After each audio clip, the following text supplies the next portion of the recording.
Away from sports, and 55 students have been transferred to Kileleshwa Primary in a move to decongest schools in Dagoretti North and South areas as schools reopen for the third term.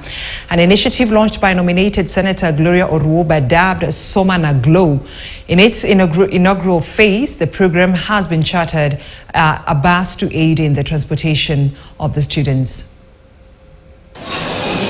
Kileleshwa Primary School currently accommodates about 400 students against a total capacity of slightly above 2,000 students.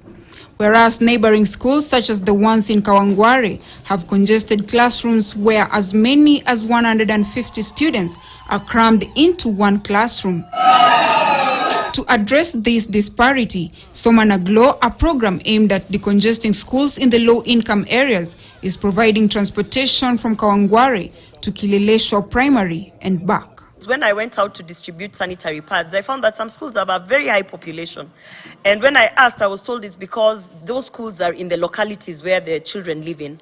So, and I went to, contrary to that, there are some schools that have a population as little as 300, for instance, Kileleshwa Primary School.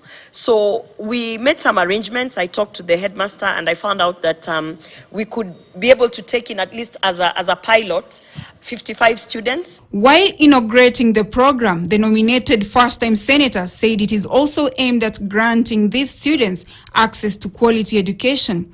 To ensure a successful transition, the initiative also provides uniforms, admission fees, and even the procurement of desks. I have chartered a matatu because it is what I can afford together with my friends, and every morning the matatu will pick them, pick them from one central place in Dagoretti North, drop them in Kileleshwa, and every evening bring them back. Projecting a long-term solution for the student transportation challenges, Oruoba called on the Ministry of Education to step up and provide school buses to facilitate the commute of the students. What I've done literally is just stepped in to provide that transport, and I hope that this is a short-term measure. I think the long-term measure is that Ministry of Education should actually look into this kind of situations, because Kileleshwa Primary actually needs a school bus. As you know, I don't have CDF, I don't have funding, but I think that's where the permanent solution is to have the school bus so that we can have the students from these localities picked up and brought to the school. The pilot program attracted over 130 students. However, only 55 could be accommodated due to the capacity of the bus. A parent whose child is a beneficiary of the project say that the transport arrangement will go a long way in ensuring that their children get quality education. Hiyo mpango yake ya transport imetusaidia sana, imetuinua. Wale wazazi ambao wako chini, tumeweza kupata nafasi ya watoto wetu kuingia katika Kileleshwa Primary. Na najua standard ya huko iko juu, kwa sababu wengine tulikuwa na hofu maybe kuingiza watoto wetu katika shule za huku.